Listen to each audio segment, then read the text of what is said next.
I will say the best thing about the 2021 movie is that it made me appreciate the 1995 movie and made me love it even more, if that was possible. Mortal Kombat from 1995 was such a fun movie to watch. You had your three main characters. You had Liu Kang, Sonya Blade, and Johnny Cage. You understood each character's motivation and where they stood, and they are extremely likable and extremely funny, especially the banter between Liu Kang and Johnny Cage. And Raiden in this movie has so much personality. This may not be a Raiden that we're all familiar with, like from the video games, but this is a Raiden that has charisma and is a lot more entertaining to watch than the 2021 version, which is an extremely bland version of the character, more robotic and lifeless than any version of Raiden. But I really love Christopher Lambert as Raiden. He is so fucking fun.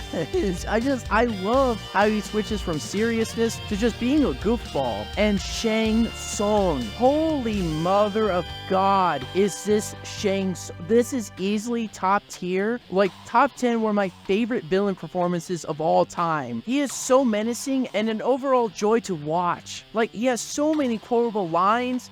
Your soul is mine. You disappoint me.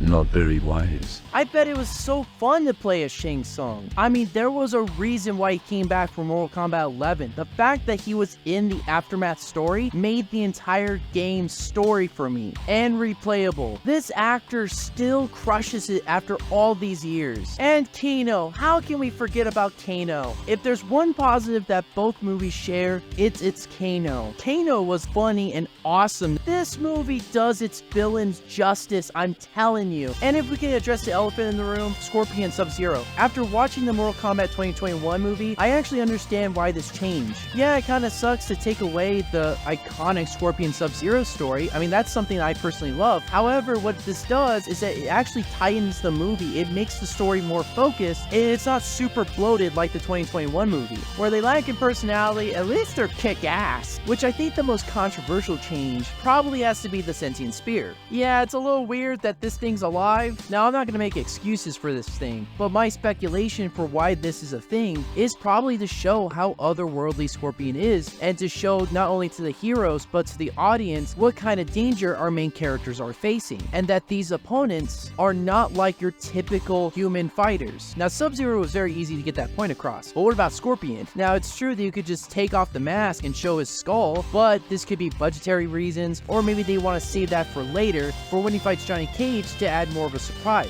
Again, that's just my speculation, and honestly, I don't really mind. I'm just happy that Scorpion has a standout, memorable fight scene that I just love to rewatch over and over again. The fighting. Any movie that has action scenes that make me excited and feel something, like I feel the hits that were being exchanged by the opponents, that is grade A material right there. That is 10 out of 10 alone. I mean, yes, the movie's not 10 out of 10, but still. Like the Scorpion and Johnny Cage fight was insane. It's fast-paced, and it almost feels like these characters improvise some of the moves and some of the attacks that they perform. That's how good the fight was. Which comes to Reptile, like the fight with Reptile and Liu Kang. I mean, there are so many incredible fight scenes. Even if you prefer the 2021 movie over this one, you gotta give this movie props. You gotta give it some levity. This is a solid movie through and through, and should be in the discussion of being one of the best video game movies, which I hope in 10 years time there's a big conversation about it. I hope there's some really good video game movies that come out, because there's only a handful of movies that are actually good.